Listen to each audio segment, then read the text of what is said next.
Most people would say love should want to see you thrive. That makes sense.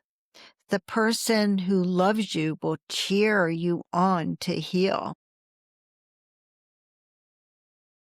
That they would want to see you joyful and grow. But with a narcissist, often the reverse is true. In Annie's case, the happier that she got, the meaner her narcissistic husband became. And when Annie fell ill, he didn't rush to help. And at the same time, his demeanor would appear more relaxed. He seemed calm, almost nice, as if her weakness soothed him. It's very, very strange. It's not a story we like to tell, but it's one that so many survivors quietly live. This is Annie's story, and I'm telling it for her. It started with something small. It was a good morning for Annie that day. She woke up before the sun rose and the house was so quiet. She poured herself a cup of coffee and turned on a little music, and soon her sleepyhead daughter walked in. Annie just scooped her up in her arms and they started dancing in the kitchen. Annie set her little feet on the kitchen table and started twirling her. And for a few minutes, life felt so good.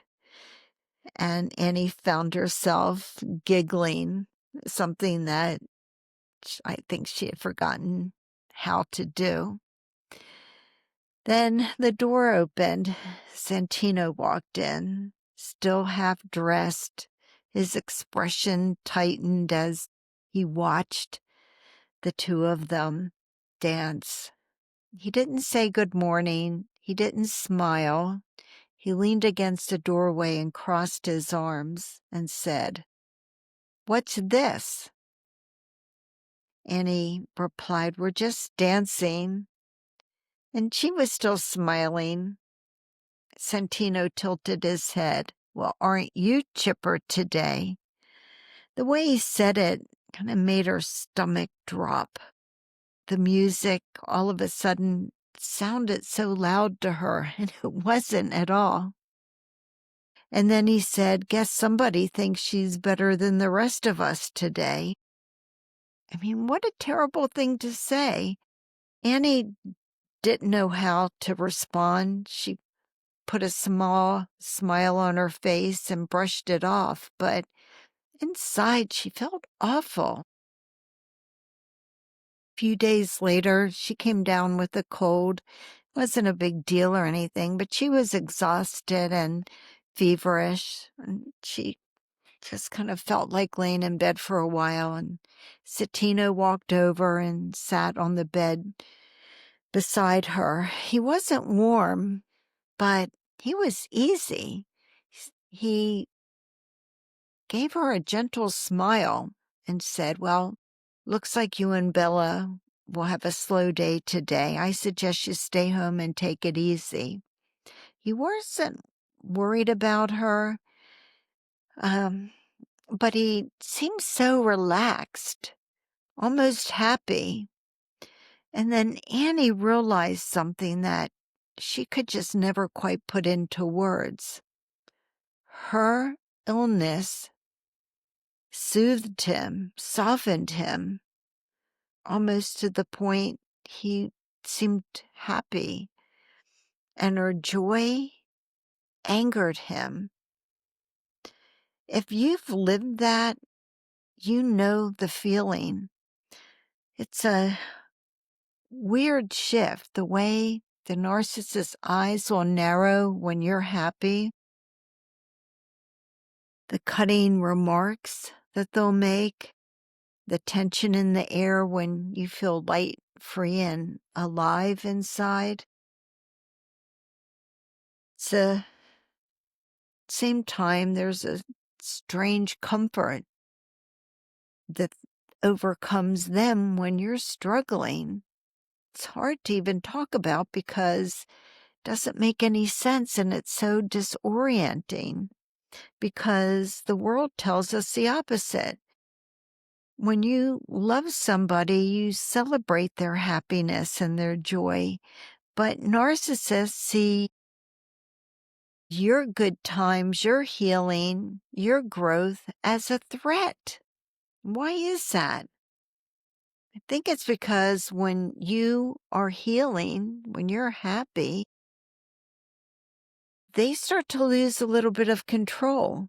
Your joy no longer orbits around them. Your light shines on the shadows that they want to keep hidden.